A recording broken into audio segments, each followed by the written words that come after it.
Sports Flash TV na may dati. Ito ay lagi kang panalo, bakbakan na sigurado, mga balitang ang big announcement ni Masayoke Eto at ang laban ni Temzu sa October. Pag-usapan natin yan mga ka-flash. Pero bago ang lahat, huwag kakalimutang i-like, mag-subscribe at hit ang notification bell para updated ka sa mga bidyong katulad nito.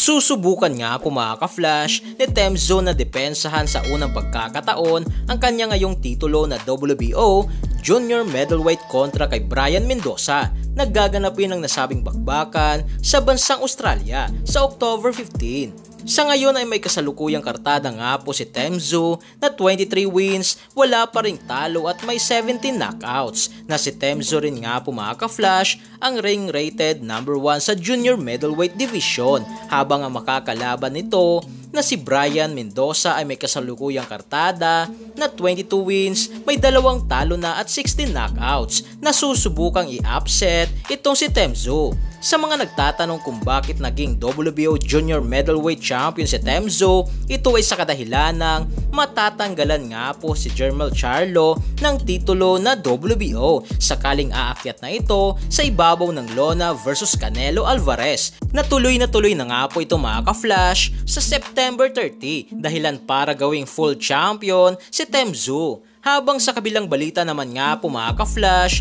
sa update ng promoter ni Casimero na si Masayoke Eto ng Treasure Boxing Promotion ay sinabi nito na maglalabas ito ng big announcement sa August 28. Plano nga raw nila na mag-live streaming sa A-Sign Channel at Treasure Boxing Promotion. So isang napakagandang balita nga po ito mga ka-flash para sa ating angas ng Pinas na si 3 Division World Champion General Cuadro Alas Casimero, na muli na naman natin itong mapapanood na lumaban sa ibabaw ng lona. Ngayon ay talagang puspusan na ito sa pag-eensayo na wala na itong sinasayang na oras. So kung malaking laban nga ito mga ka-flash o big announcement, ay inaasahan na nga raw dito ng mga Hapones na itong laban ni Casimero sa December ay kontra kay Luis Pantera Nery, na probably nga raw ito ay undercard sa laban ni Naoya the Monster Inoue versus Marlon the Nightmare Tapales. Hindi na rin nga po ito imposible mga ka-flash sa kadahilan ng inaasahan na nga raw ito at kinumpirma na rin ito ng makakalaban ni Casimero na si Luis Pantera Nery sa kanyang official Twitter account.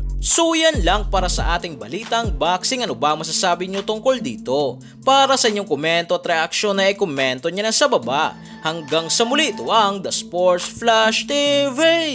Sports Flash TV na may dati. Ito ay lagi kang panalo, bakbakan na sigurado, mga balitang boxing. Ito laging bago, balitang boxing, laban na kasado.